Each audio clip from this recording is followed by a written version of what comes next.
Good afternoon. I am Vicki Migoya, the Public Affairs Officer for FBI Denver. We are here today to provide another update about the ongoing investigation into the attacks Sunday on the Pearl Street Mall in Boulder. We're going to have 4 speakers today. I'm going to give you their names and I'm going to spell them. So first you will hear from Acting U.S. Attorney J. Bishop Greuel for the District of Colorado. That is the initial J period, first name Bishop, B as in boy, I-S-H-O-P, Greuel, G-R-E-W-E-L-L. Our second speaker will be 20th Judicial District Attorney Michael Dougherty. That is Michael, the common spelling, and Dougherty is D as in dog, O-U-G-H-E-R-T-Y. Next, you will hear from FBI Denver Special Agent in Charge, Mark McCulloch. That is Mark, the common spelling with the K, and McCulloch, M as in Mary, I-C-H-A-L-E-K. The final speaker today will be Boulder Police Chief Stephen Redfern. That is S-T-E-P-H-E-N, and Redfern is R-E-D-F-E-A-R-N. We will take a few questions at the end, and now I'm going to turn the podium over to Mr. Greuel. Thank you. Thank you, Ms. Migoya. I'm Bishop Greuel, the Acting U.S. Attorney for the District of Colorado. On behalf of myself, my office, and the entire Department of Justice, I want to express my heartbreak and my support for the victims, their families, and the community of Boulder. I pray for those families, as well as everyone in Boulder, Colorado, and the nation who woke up this morning worried about themselves, their loved ones, and not feeling safe in their own communities because of yesterday's attack. I assure you that my office and our partners are here for you, and we are taking action. I want to thank the first responders, citizens and law enforcement alike, who worked to quickly end this violent attack, save lives, and tend to those who were injured. I also want to thank our law enforcement partners at Boulder Police, including Chief Redfern, the FBI, including Special Agent in Charge Michalak, and the Boulder DA's office, including DA Michael Dougherty. They worked hand in hand with my office as the matter was thoroughly investigated and prepared for charges. And I want to thank our partners in DC, including Attorney General Bondi, Director Kash Patel, and Assistant Attorney General in charge of Civil Rights, Harmeet Dhillon, for their support.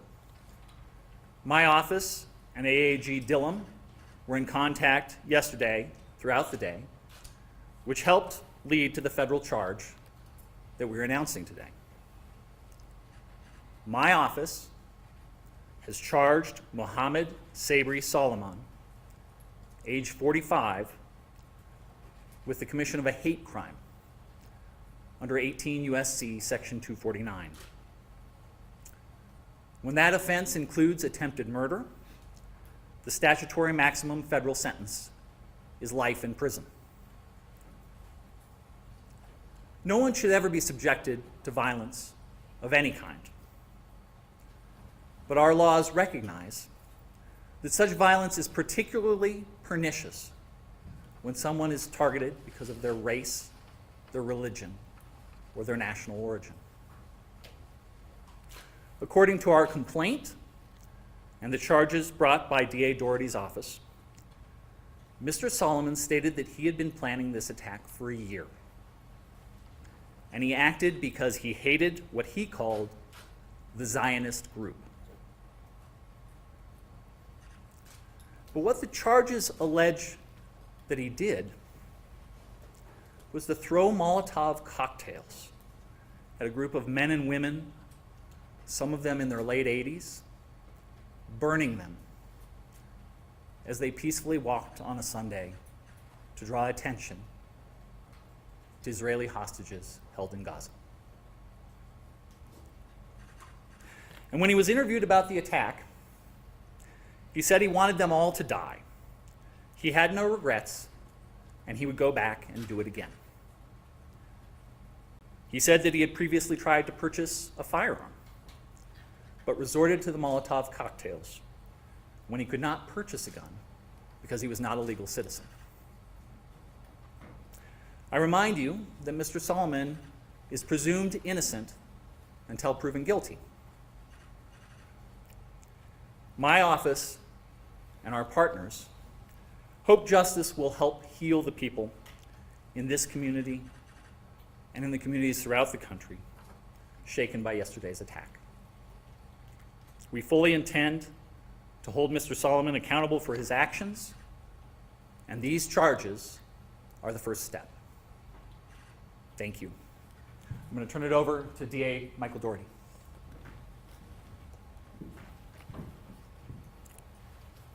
Good afternoon.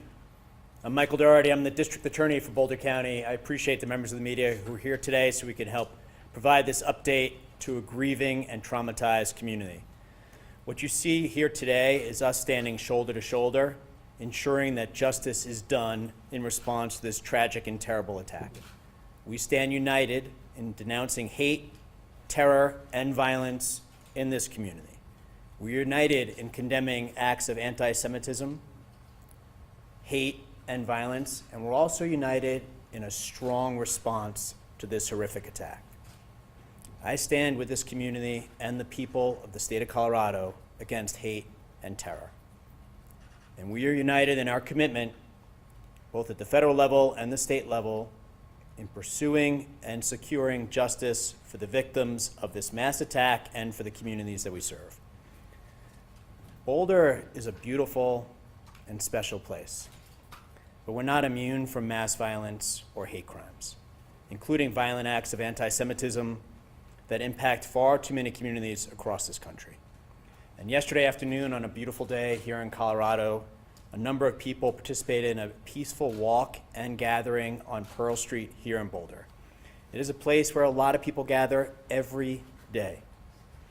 And the ones who join in this peaceful gathering are now the victims of a senseless, unjustified, and horrific mass attack.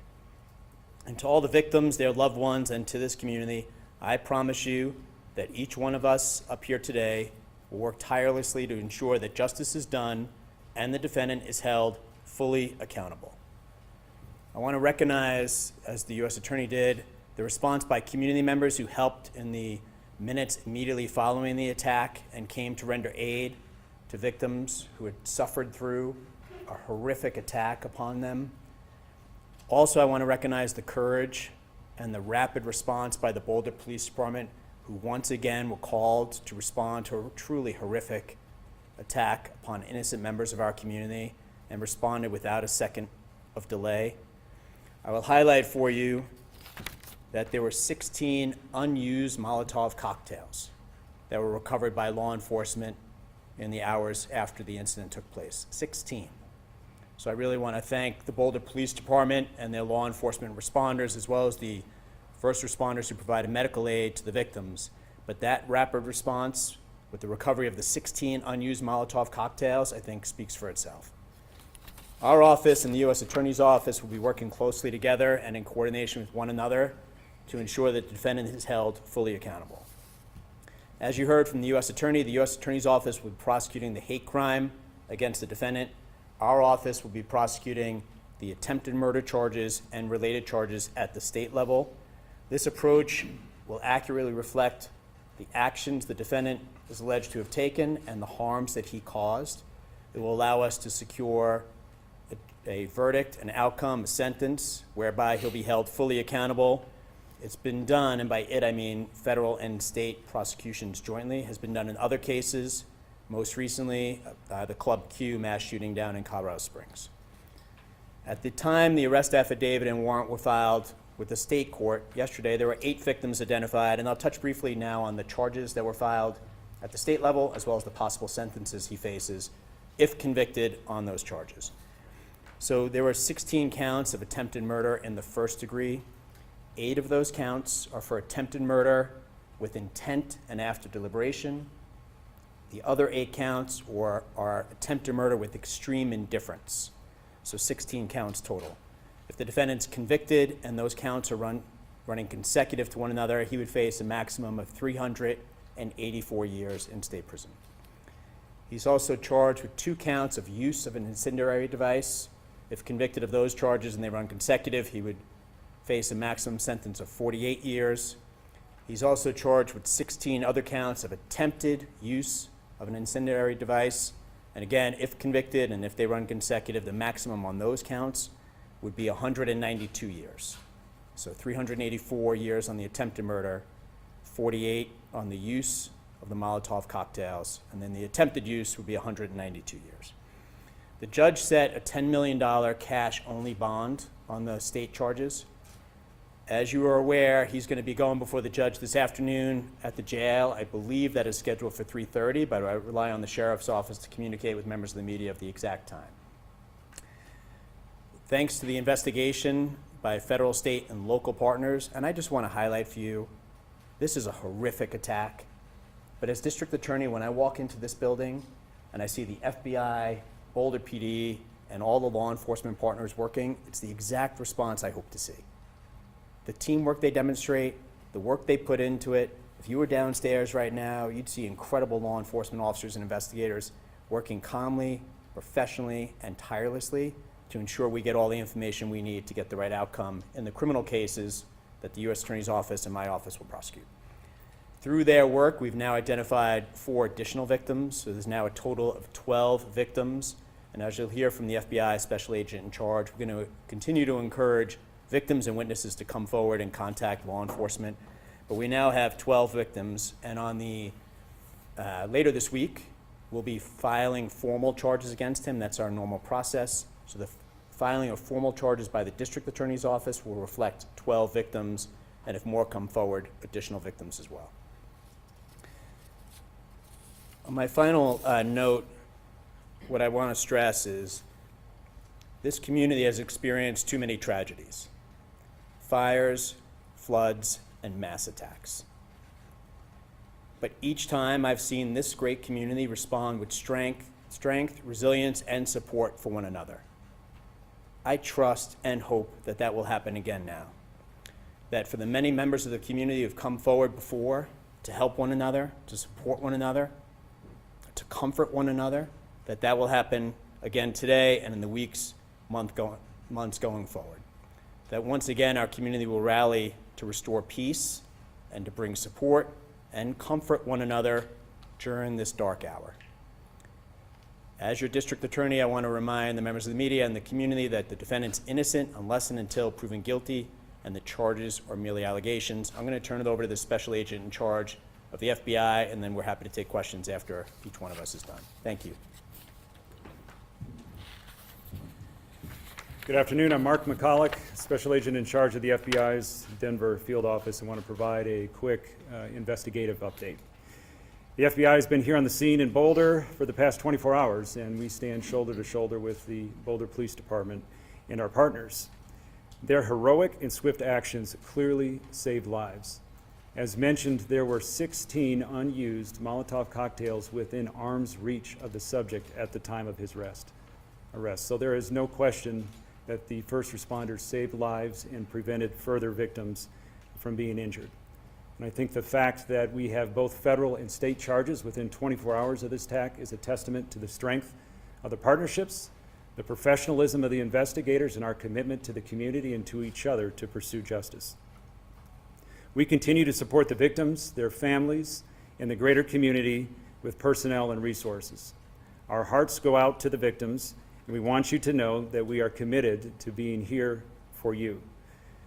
Since 2 o'clock yesterday, more than 30 special agents, intelligence experts, and professional staff have deployed to provide forensic, investigative, and crisis management support, as well as additional resources are being surged from other field offices and at our headquarters in Washington, D.C., and they're on the way. While at this time it appears the perpetrator acted alone, we do continue to investigate all possibilities and pursue all investigative leads.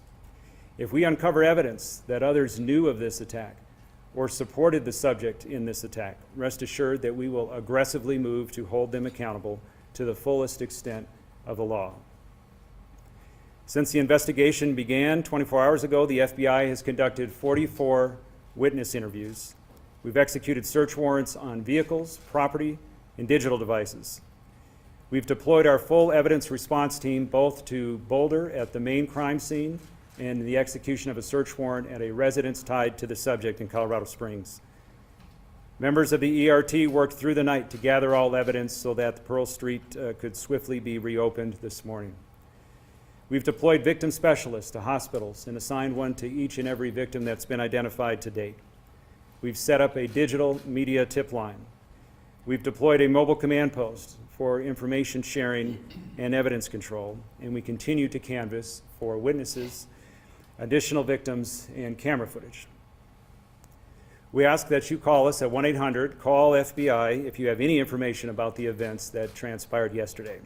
If you saw something, if you heard something, if you have information, our investigators want to hear from you. If you have multimedia evidence, whether that is photos, social media posts, or videos related to the attack, please visit the site that we've established, and you can provide your information at fbi.gov/Boulder attack. We at the FBI are not tracking any credible threats to the Boulder community at this time. However, if you see something suspicious, we urge you to call 911. The FBI takes seriously its mission to protect the American people of the United States, both nationally as well as here and in Boulder. Hate-fueled acts of violence have no place in our community, and we will use every tool and resource available to hold those who commit such acts fully accountable. And I'll turn it over to Chief Redfern.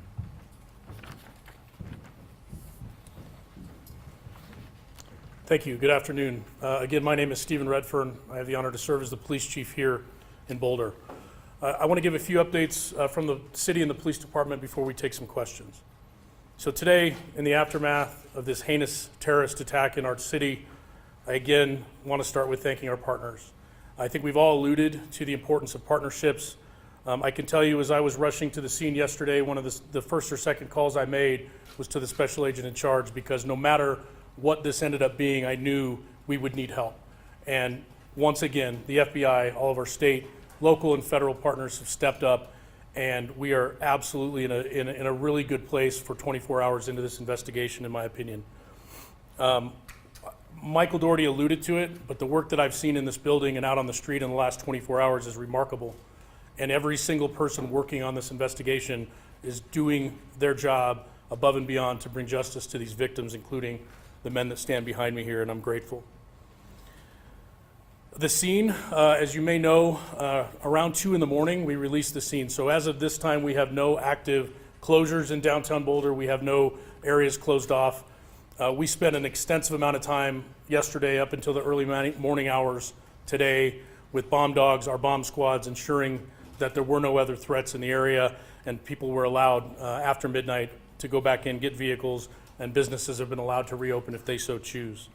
I can tell you this morning I walked down Pearl Street with members of my team. I interacted with a lot of business owners, community out there, and the way I felt leaving there was I was heartened. I was heartened by the resilience of our community, the positive attitude that people had, the understanding of the inconvenience of yesterday with businesses having to close, and really I walked out of that thinking, we're going to be okay. Once again, as a community, we're going to recover after coming together.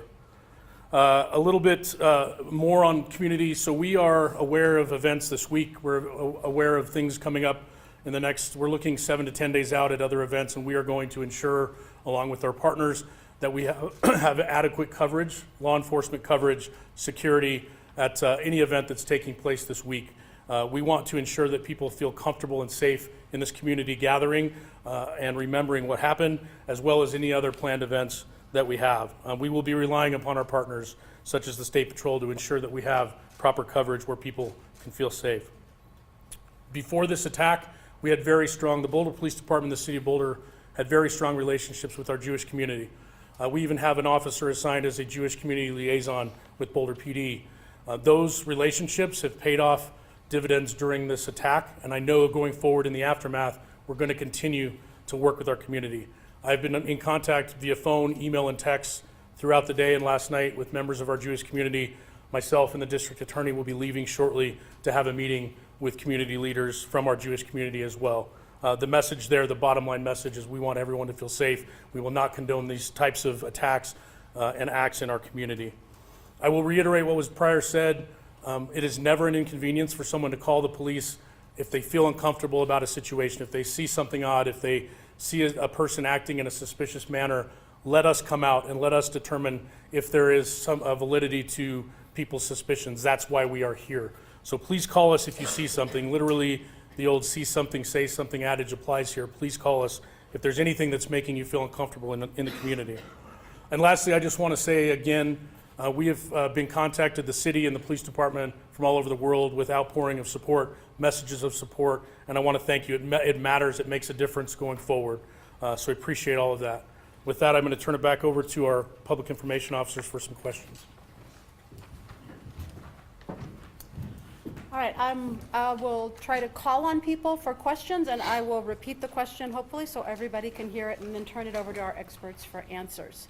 Yeah, Tony? Chief, or anybody up there, do we have any new video showing how he walked in with these 16, 18, 19 Molotov cocktails? That's not a one-walk trip. Anything you've been able to discover to show how they got there? So the question is, do we have any new video evidence about how he entered the area with the Molotov cocktails he had? I'm behind you. Thank you for the question. We are, as I speak, we have teams of detectives partnered with FBI on Pearl Street, going business to business, door to door. That we're piecing together a timeline using video, license plate readers, all of those things, relying heavily on our federal partners. As of right now, I have not been made aware that we actually have video of him carrying anything into that area. Obviously, we're looking at that, and if someone were to have that video, please contact the 1-800 number that the special agent in charge mentioned, or you can contact us as well at BPD. There's a high likelihood it's out there, and I don't know the existence of it yet. Yeah, Dave?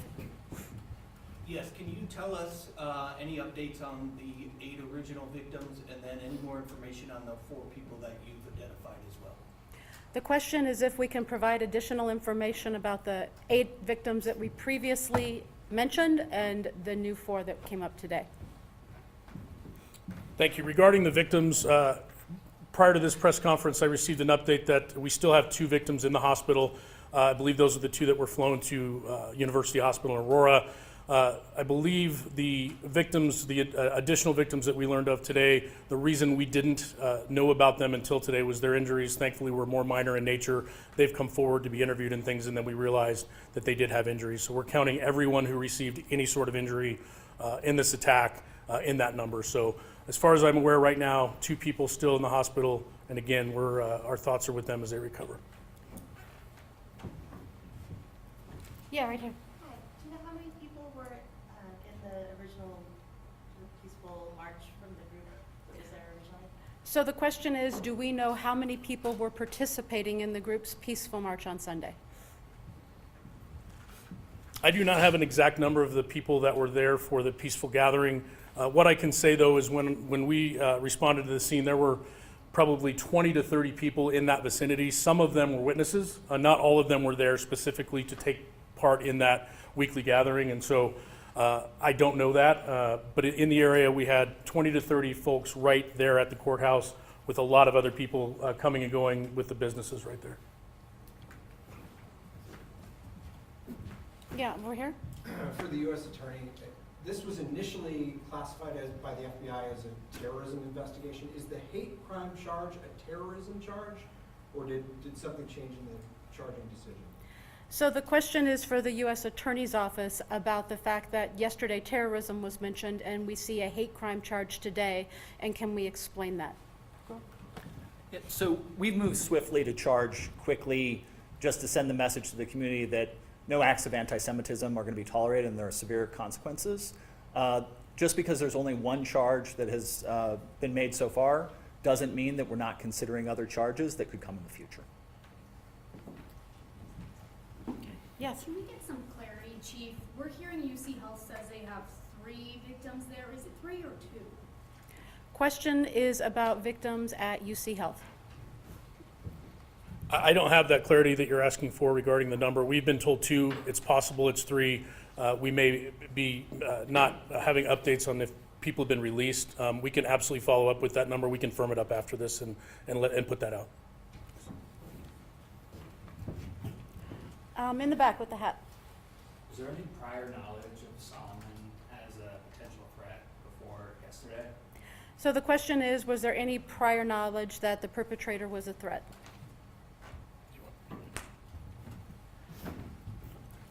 Regarding the suspect, obviously, we're still looking into him, his whereabouts, all of that. He was not on our radar in Boulder. We had no prior contacts with him here. I can't speak to his criminal history. I'm not sure if the special agent in charge has anything to add, but this was not someone that we were aware of prior. Yes? Mr. Solomon has a wife, multiple children back at his home in Colorado Springs. Given his status as being here illegally for the last 2 or 3 years, is there any knowledge of how they've been cooperating and what happens to them moving forward given the situation for his citizenship? The question is about the suspect's family and their status and what might happen to them next. As far as the family, as I mentioned, we executed a search warrant at the residence in Colorado Springs last night, and the family was cooperative for that. Regarding their status, I would just defer you to the Department of Homeland Security.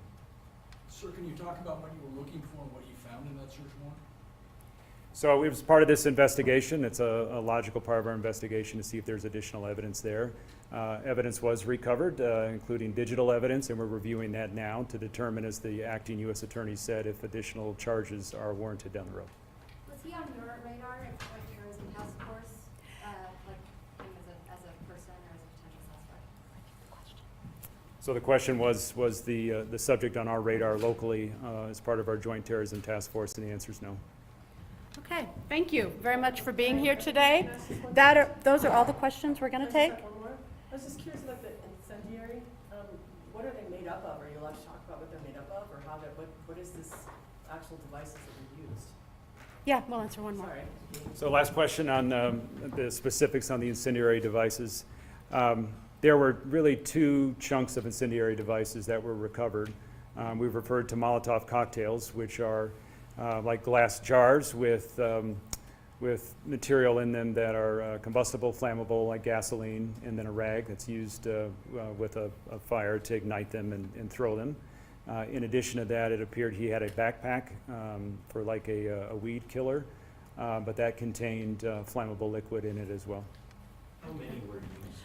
All right, so later this afternoon, I can tell you that the U.S. Attorney's Office will have a brief news release that will be made public.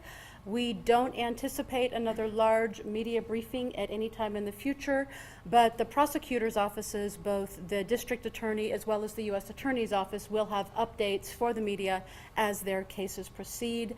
And now at this time, our principals here do have another meeting to attend, as they referred to. So thank you very much for coming today.